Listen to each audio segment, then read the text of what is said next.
Shout out mga idol. Magandang umaga po.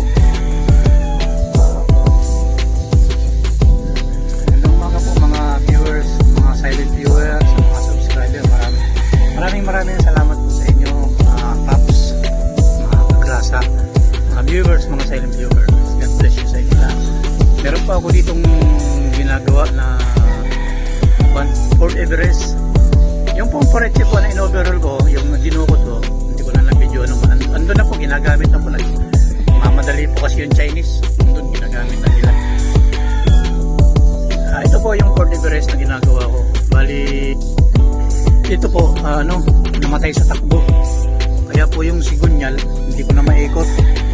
Ngayon po, hindi ko na matatanggal yung converter, yung adapter converter dahil hakap ang makina. Hindi ko maikot. So buo ko na lang na ilalabas yung makina, buo. Tanggalin ko na lang. Kahapon ko po ito sinimulan.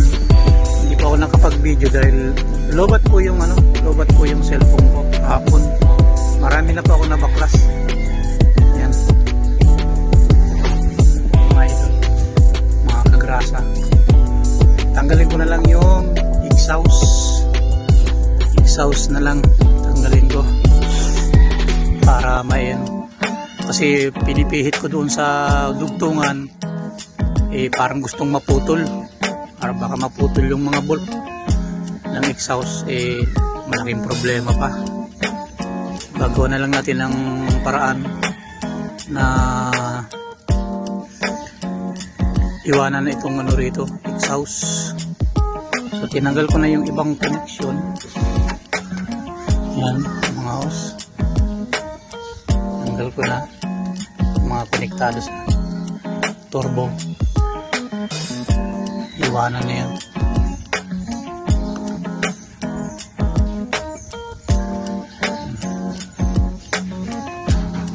Yan po.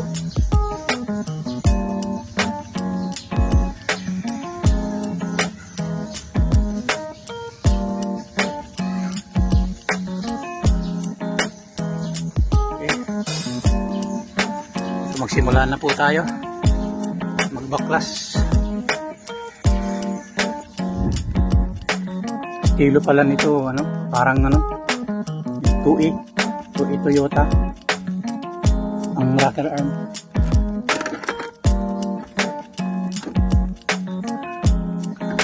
Nakapatong lang.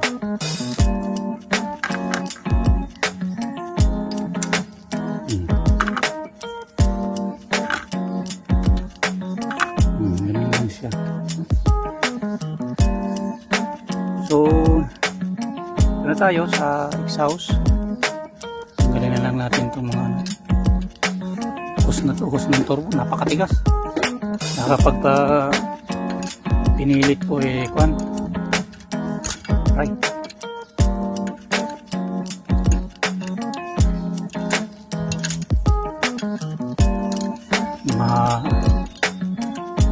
Mabasag yung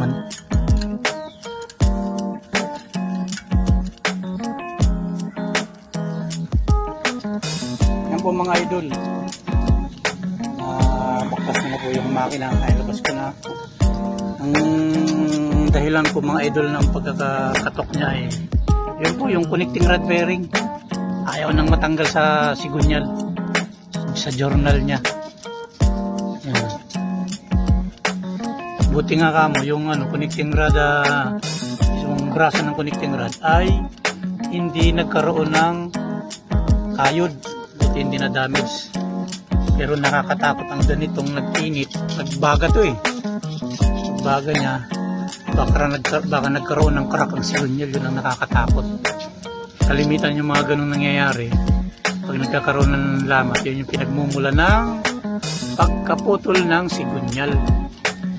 Yun ang nakakatakot ng mga idol. Grabe ang may-ari nito mga idol. Walang alaga sa sasakyan. Naliligo na lang ang buong makina.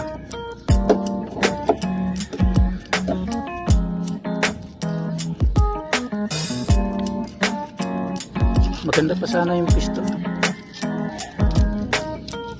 Pero may tama kasi yung may tama yung isilib.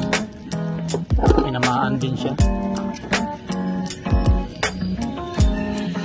Mga idol. Idol, mga baladol.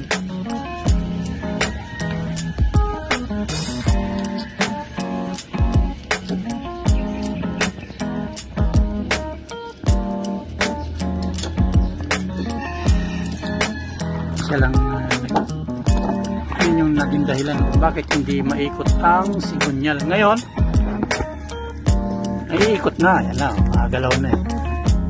Yan na, lambot na mga idol. Yan.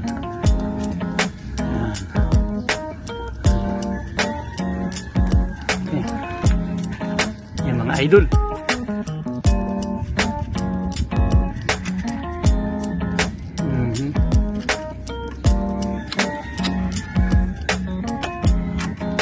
Maraming papalitan dito mga idol. Overhaul na talaga.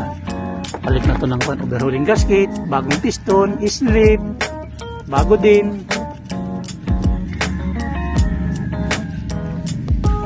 iPort Everest. Masakit-sakit sa bulsa to. Papayat ang pitaka ng may-ari nito. Idol. Papayat ang pitaka.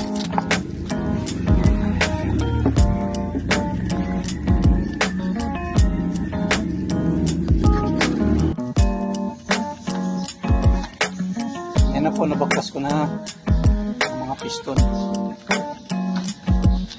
Bali yun lang, yung number 3 lang talaga ang problema. Simula dun sa 1 hanggang 2 at O, okay sila. Biglang kumapit lang talaga yung pan. Buti nga ka mo, hindi kumayod. Pero yung mga mga cylinder bore, mga may tama, kaya papalitan na rin ang liner.